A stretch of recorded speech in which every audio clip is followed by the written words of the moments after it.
The rain tapped gently against the floor-to-ceiling windows of the Payne Industries penthouse, a rhythmic pattern that might have comforted anyone else.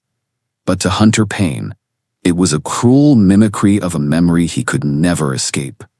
He sat alone at his desk, the dim glow of the city below flickering against his drawn features.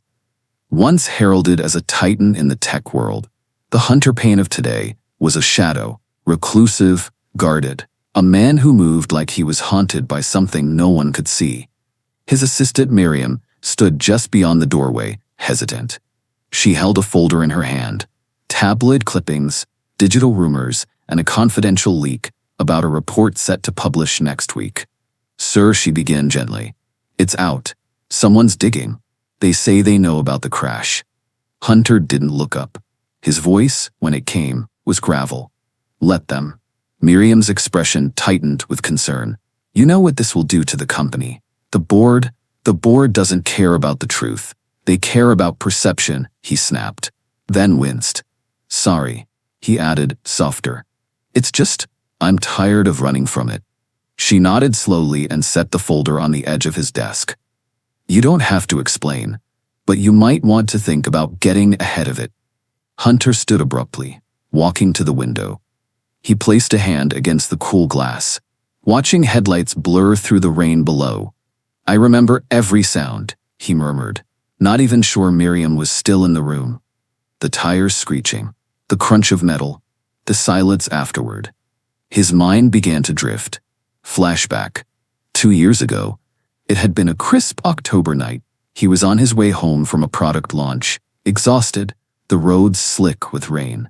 The car that appeared in front of him had spun out, too fast, no control. He swerved, missed them, but the truck behind them hadn't. Hunter's own car screeched to a halt. He was the first to rush over. The smell of gasoline, smoke, and burned rubber filled his lungs. A woman was trapped in the front seat, her eyes wide, blinking slowly. Blood trickled down her temple. He had dialed 911. His hands were shaking, covered in her blood, but he held her hand and kept speaking. "Stay with me. Please stay with me." She tried to speak, but her voice was wet, broken. He told the operator everything he could, told them where he was, told them she was still breathing. And then she wasn't. "I'm sorry, sir," the dispatcher had said, calm and rehearsed. "There was nothing you could have done." But Hunter never believed that. He still didn't.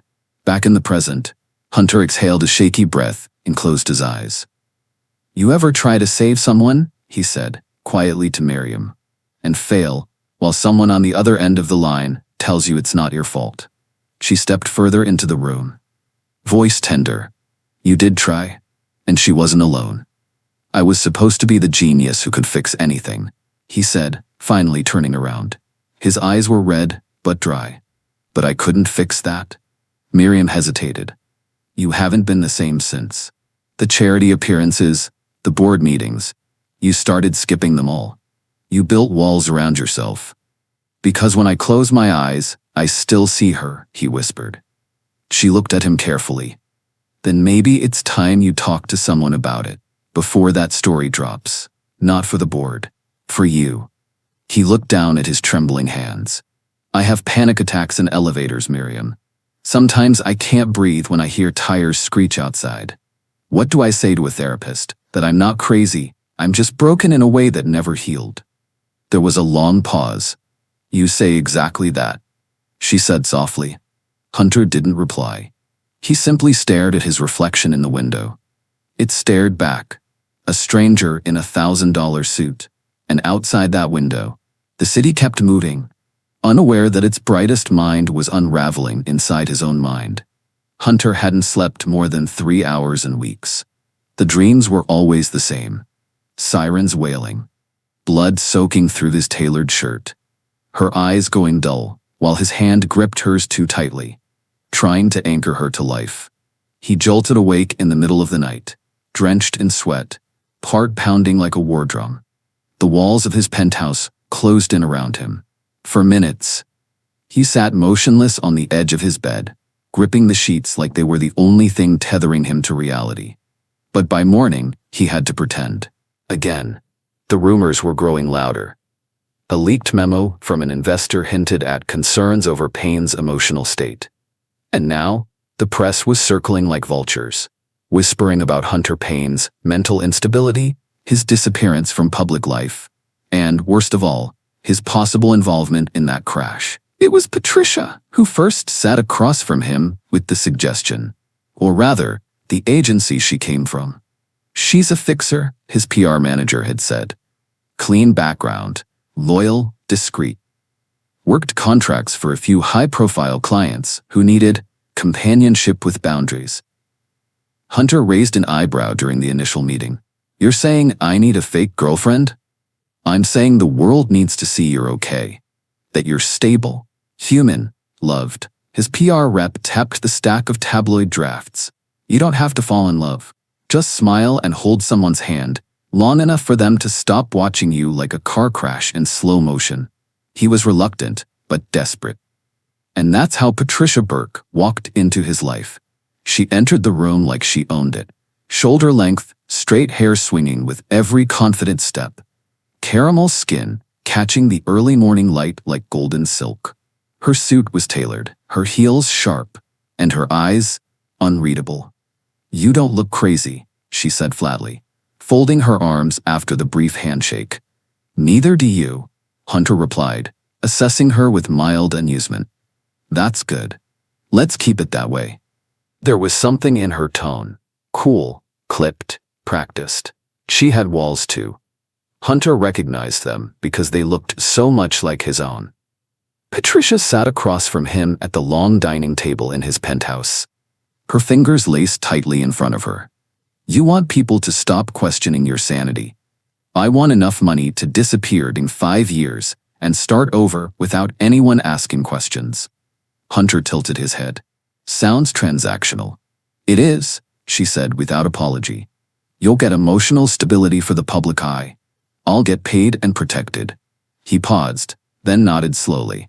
"Tons?" "Public appearances twice a month. At least one photo op a week. No touching unless we discuss it beforehand. And I don't sleep with clients, real or fake." Hunter gave a dry chuckle. "You're really selling this romance." She stood, gathering her things. "I'm not here to play make-believe. I'm here to keep you from falling apart in front of cameras." As she walked to the door, she looked back. "And for what it's worth," she added, her voice quieter now. "People survive things they weren't supposed to. It doesn't make them broken. It makes them unfinished. ...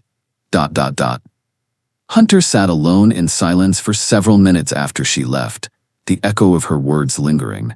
Maybe, he thought, unfinished wasn't the worst thing to be.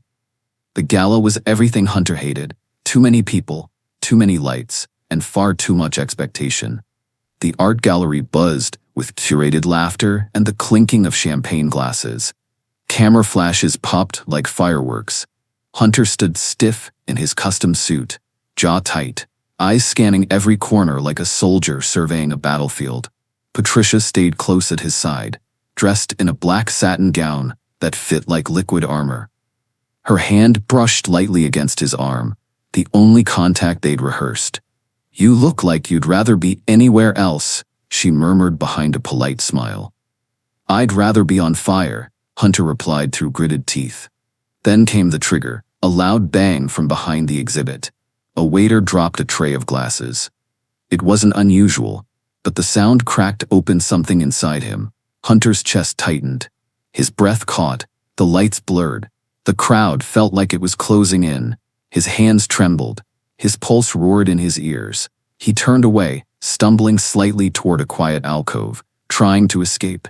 He'd hidden this before. Always. Smile, nod, excuse yourself, disappear. That was the script. But Patricia didn't follow it. She caught up to him as he braced himself against a marble pillar. His eyes unfocused, his breathing ragged. "Don't touch me," he rasped, afraid of what she might see. But she didn't leave. She didn't pretend. She stepped in front of him, slowly, calmly, her voice steady as steel. "Hunter, look at me." He blinked. "Hunter, focus on me.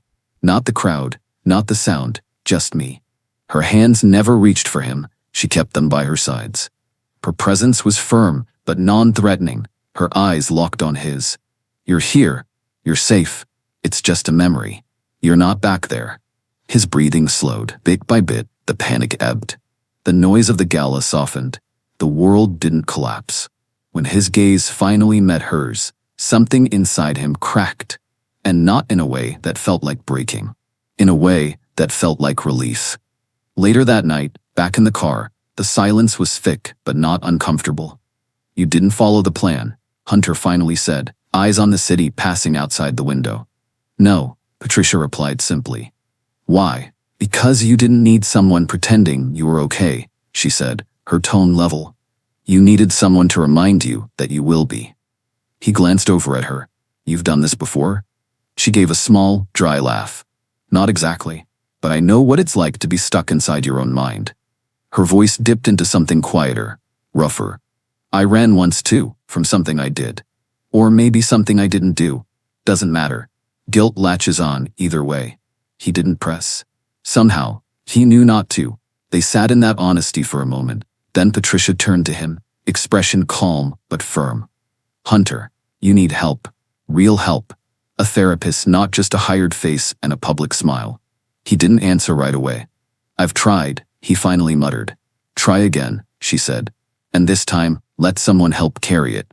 She reached for his hand, this time unscripted, and let it rest gently over his, grounding him again. And for the first time in years, Hunter didn't pull away. Hunter stood behind his sleek office desk, reviewing market projections, when Patricia's voice floated through the open door. You always this grumpy before noon? He looked up, surprised. Patricia, what are you doing here? She held up a to-go coffee and flashed a grin. We have a lunch date. No, we don't, he said, brow furrowing. She shrugged. So let's pretend we do. Remember, we're a couple. It'll keep your PR team happy. She winked. And maybe keep you from spontaneously combusting. Before he could respond, Miriam entered briskly, clutching a tablet. Hunter, that reporter from City Business Weekly is in the lobby again. She says she's just dropping off some questions, though we both know what that means. Without hesitation, Hunter turned to Patricia. I'm going to lunch. With my girlfriend. Patricia beamed. I'm here just in time. The restaurant was quiet and upscale, with cream linen tablecloths and soft classical music playing under the clinking of fine china. It was the kind of place that would normally make Hunter feel boxed in, observed. But with Patricia seated across from him, things felt lighter. She didn't bring up the panic attack, not once. Instead, she asked about his favorite books as a kid, if he still played piano, and how he ended up building Payne Industries from a college dorm room. She listened, not like a handler or a fixer, but like a woman genuinely curious. Hunter, in spite of himself, talked. At the end of the meal, as the plates were being cleared, he leaned back and gave her a look of measured gratitude. Thank you, he said quietly, for what you did at the gallery, and for not bringing it up today. Patricia dabbed her mouth with her napkin and gave him a slow, knowing smile. Oh, we will be having that conversation. He blinked. We will? You need to feel comfortable with me before you can share how you feel, she said. That takes time, trust, and a few more overpriced meals. Hunter smirked, shaking his head. That's not going to happen. Patricia leaned forward, eyes glinting. Oh, it will. I'm just that good. For the first time in a long time, he laughed. Not a polite chuckle, really laughed. And somewhere deep inside, a brick came loose from the wall around his heart. A couple of days later, Hunter opened the door of his penthouse to find Patricia standing there in jeans and a soft cream sweater, holding a bottle of red wine and a takeout bag that smelled like garlic and lemon. No tux, no paparazzi, she said with a grin. Just dinner. Let's make it count. He stepped aside with a quiet smile. Come in. The dining table had already been set, with candles and understated silverware. For a man so guarded, Hunter's home was warm, with rich wood accents and navy tones that reflected his preference for comfort, cloaked in elegance. As they sat down and began unpacking containers of grilled shrimp, crab-stuffed mushrooms, and seafood pasta, Patricia sipped her wine and gave him a mock stern look. Okay, Mr. Payne, If we're going to keep selling this whole perfect couple image, we can't do it without knowing the basics. What's your favorite food? Hunter arched an eyebrow. Seafood. She gestured at the table. Lucky me. Color? Blue, he answered, without hesitation. Navy, specifically. She nodded, satisfied. Good, matches the eyes and the mood. Hunter chuckled. What's this, an interview? Absolutely, she said. People will ask me things. What's your favorite movie? Who's on your board? What made you fall in love with me? Her voice dropped to a playful, dramatic tone on the last one. He gave her a wry look. We'll need a lot more wine for the board members. She laughed, relaxed and easy. Noted. But seriously, we should have signals. In case you ever need out of a crowd fast. He tilted his head. Like a password? Exactly, she said. Something casual. Like if I say, let's go find coffee. You know it's time to dip. Hunter paused, considering. How about something more obscure? Like, Paul, you left the stove on. Patricia burst out laughing. That's terrible. Exactly. No one will suspect it. She shook her head with a smile. Fine. You left the stove on, it is. There was a beat of silence before she added, more gently, as long as we're fake dating, I'll have your back, Hunter. No matter what. He looked at her, something soft in his expression. You already do. And in that moment, it didn't feel fake at all. Over the next few weeks, the lines between pretend and real began to blur. Hunter and Patricia were seen together at charity galas, company dinners, even casual outings, where the press discreetly snapped photos of them, laughing, walking side by side, like they'd always belonged. Publicly, they were the perfect couple. Charming, connected, easy in each other's presence. But the real change happened behind closed doors. At his penthouse, they shared quiet meals and late-night conversations. Hunter started letting his guard down, telling stories from his childhood, offering glimpses of the man buried beneath years of guilt and pressure. Patricia never pushed, only listened, gently filling the spaces he couldn't yet name. Sometimes they'd watch old films, shoulder to shoulder on the couch. Sometimes he'd play piano, hesitant at first, until her voice softly said, keep going. In those private moments, they weren't CEO and hired companion. They were just two people finding comfort in unexpected company. Still, Patricia knew better than to let her heart outrun her judgment. At her weekly counseling session, she sat with her hands folded in her lap, staring at the carpet for a moment before speaking. There's someone in my life now, she said carefully. It started out as a contract, a role, but it's become more. Not romantic, not yet, but real in other ways. Her counselor leaned forward slightly. You've mentioned helping him through difficult situations. Do you feel responsible for his healing? Patricia hesitated. Sometimes, yes. I understand him. I know what guilt can do. I've run from my own past too. I've just had more time and help. And is he seeking that help for himself? Patricia's silence stretched long. Her counselor nodded gently. Empathy is powerful, Patricia. But be careful. Supporting someone through pain is not the same as carrying it for them. Unless he chooses to heal, you risk getting pulled into something that could reopen your own wounds. Patricia swallowed hard, eyes suddenly glossy. I know. Later that night, back at Hunter's penthouse, he handed her a glass of wine and sat beside her on the couch. You okay? He asked. She smiled, but it didn't reach her eyes. I'm just thinking. About you, she didn't say. About the parts of you I can't fix. As he rested his head back and closed his eyes, Patricia watched him, a quiet ache blooming in her chest. She wasn't falling for him, not yet, but she was getting invested, and that was its own kind of danger. The pretense didn't crumble in a single moment. It faded, quietly, like mist under morning sunlight. One evening, Hunter and Patricia sat crazy on the couch, a bowl of popcorn between them, and an old jazz record playing softly in the background. They weren't dressed for the cameras. No suits, no makeup, just two people in sweatshirts and socks. Comfortable in each other's presence. When Patricia laughed at one of his sarcastic remarks, Hunter found himself smiling, not the carefully composed smirk he wore in public, but a real, unfiltered grin. He watched her for a long moment, then spoke softly. Do you ever forget we're pretending? Patricia's eyes met his.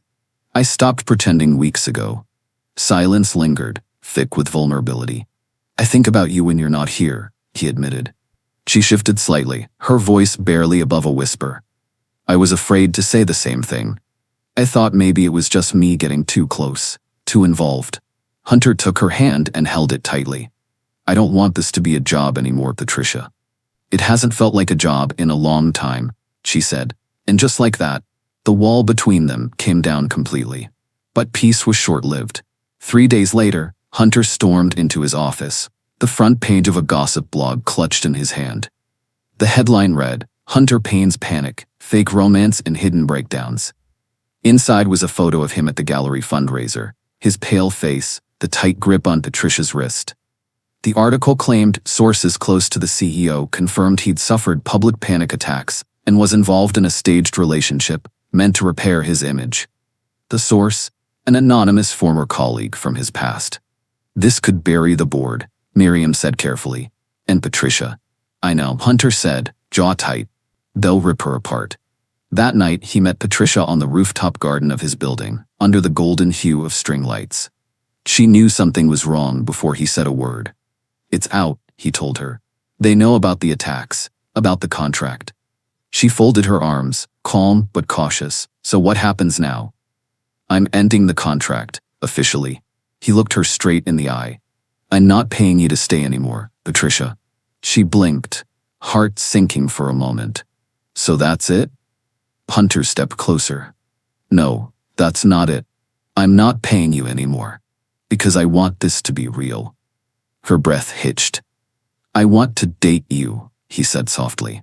Without cameras, without PR, just you and me.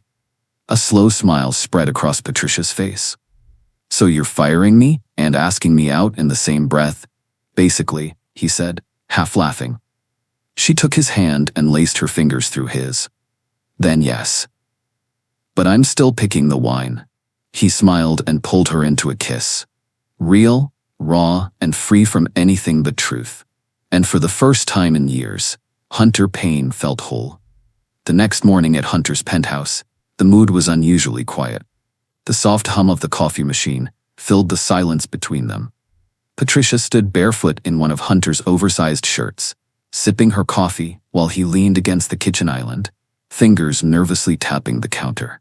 I need to tell you something, he said, his voice softer than usual. She raised an eyebrow, sensing the weight in his tone. I've been seeing a counselor, he admitted, for the past few weeks. Started right after that night at the gallery. Patricia's eyes widened slightly. You didn't say anything. I wasn't ready to. I kept telling myself I didn't need help, that I could carry it all on my own. But you showed me I didn't have to. He looked at her, his expression full of vulnerability. I owe that to you. Patricia set her mug down and walked to him, placing her hand over his. I'm proud of you, Hunter. He gave a faint smile, but there was still something flickering behind his eyes. You once said you understood guilt. You never told me why. She drew in a deep breath and leaned against the counter beside him, staring at the floor. When I was 17, my dad and I went out on a boat. He loved the water. Storm rolled in faster than we expected. Waves got bad. We got tossed. Her voice trembled. I made it to a piece of driftwood. He didn't. She blinked rapidly, as if trying to keep the memory at bay. I blamed myself for years. Thought I should have done more. Screamed louder. Swum harder. But it wasn't until I started talking to someone that I realized. I was just a kid. I didn't fail him. Hunter reached for her hand and held it gently. You survived, he said quietly. She nodded, eyes glistening. They spent the night talking, curled up on the couch with no guards left between them. They spoke of fear and regret, but also of dreams, of what life could be if they let it in. The next morning, as Patricia stirred eggs in the pan, Hunter's phone buzzed. He glanced down and read the message. Emergency board meeting at 10 a.m. Be prepared to address the article. No PR statements, just truth. He set the phone down slowly.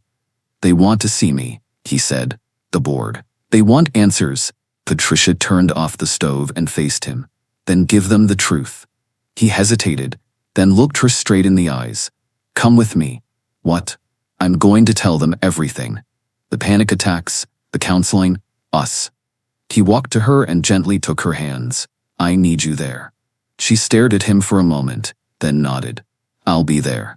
As they got ready, side by side in quiet confidence, they both knew this wasn't about image anymore. It was about honesty, healing, and facing the future together. The boardroom was silent as Hunter stood at the head of the long mahogany table. 12 pairs of eyes were fixed on him, many skeptical, a few concerned, but all curious. Patricia sat quietly in the seat beside him, poised yet calm. She had dressed simply but elegantly. Nothing flashy, just confident. Her presence alone helped ground him. Hunter looked down at his notes, then slowly pushed them aside. No speeches, he said, just the truth. He took a breath and began. Over a year ago, I started withdrawing from this company, from public life, from the people around me. Not because I stopped caring, but because I couldn't breathe anymore without feeling like I was drowning. Some of the board members shifted in their seats. You've all seen the article, he continued. The rumors are true. I suffer from panic attacks. I have nightmares. I've carried guilt from something that happened years ago. A car crash I survived, but someone else didn't. His voice faltered for a moment. Patricia reached beneath the table, discreetly touching his hand. He steadied. I blamed myself for a long time, and for a while I pretended I was fine. I hired people to keep the illusion going. But Patricia, he turned toward her, eyes softening. She wasn't like the others. She didn't follow a script. She saw me, and because of her, I started therapy. I'm getting help now, not just as your CEO, but as a man who wants to heal. One of the elder board members, Mr. Wexler, spoke up. We've all noticed it, Hunter. You're different these days. Focused. Clearer. Not perfect, but present. Several others nodded. Hunter exhaled in relief. I won't hide anymore. In fact, I plan to do a public interview with someone I trust to talk about this openly. Maybe if I stop pretending, others will stop pretending too. Days later, Hunter sat down with veteran journalist Ellen Drake for an exclusive interview that aired on prime time. In it, he shared everything: his survivor's guilt, his struggle with panic attacks, and the journey that led him to seek help. When asked about Patricia, he didn't hesitate. She saved my life, not with medicine or miracles, but with patience, honesty, and presence. The interview went viral overnight. What the media expected to be another celebrity scandal became something deeper, a story of vulnerability and redemption. Public response was overwhelming. Hashtags like healing is strength and survivor guilt awareness began trending. People started sharing their own stories. Soldiers, nurses, survivors of accidents, abuse, and loss. But it was Patricia who surprised the world. As she exited a bookstore one afternoon, a group of reporters swarmed her. Instead of brushing them off, she stopped. Miss Burke, how did you help Hunter Payne? How did you stay so calm through everything? She smiled gently. Because I've been where he is. Years ago, I survived a boating accident with my father. He didn't make it. I was only 17. For years, I thought I should have saved him. That kind of guilt changes you. It buries you, unless someone helps you dig your way out. Her voice wavered, but she stood firm. The truth is, I didn't fix Hunter. He did that himself. I just reminded him he wasn't broken beyond repair. That brief sidewalk statement went viral too. Suddenly, the public wasn't gossiping. They were listening. An honest dialogue began, not just about mental health, but about survivors' guilt and the silent pain so many carry. Support groups reported increased attendance. Counselors shared rising outreach. Families began having overdue conversations. And at the heart of it all was a businessman who finally told the truth, and the woman who stood beside him. Not as a PR stunt, but as something real. The following month, Hunter stood once again in front of a crowd. This time, not to defend himself, but to launch something bigger than his name or company. With Patricia beside him, he stepped up to the podium, beneath a banner that read, "A Payne Burke Foundation. Healing begins here." He looked out at the audience, reporters, community leaders, trauma survivors, and mental health advocates, and smiled. Not nervously this time, but with quiet confidence. "Too many people suffer in silence," Hunter began. "They carry the weight of loss, guilt, and fear with nowhere to put it. I know that burden well. And I know the power of having someone say, 'You don't have to do this alone.'" He glanced at Patricia, who gave him a proud nod. "With Patricia's help, I've created the Payne Burke Foundation, a nonprofit dedicated to providing free counseling services for survivors of trauma. Whether you've survived war, violence, illness, an accident, or simply the overwhelming storms of life, this place will offer you help without judgment or cost." Patricia then stepped up to speak, her voice clear and steady. "Healing is not linear. It's messy, painful, and sometimes slow, but everyone deserves access to it. This foundation isn't just about counseling. It's about restoring dignity, building community, and reminding people that surviving is already a kind of strength." The launch was met with standing ovation. Within weeks, donations poured in. Licensed therapists volunteered their time. Survivors wrote in from across the country, grateful to finally feel seen. And for Hunter and Patricia, the foundation became a living symbol of how two wounded people turned their pain into purpose together. Not just partners in healing, but in hope. 2 years passed in quiet, beautiful transformation. Hunter Payne was no longer the reclusive CEO plagued by guilt and fear. He still had difficult days, moments where the past tugged at him like a shadow, but they didn't consume him. Therapy, time, and Patricia's steady presence had reshaped his life.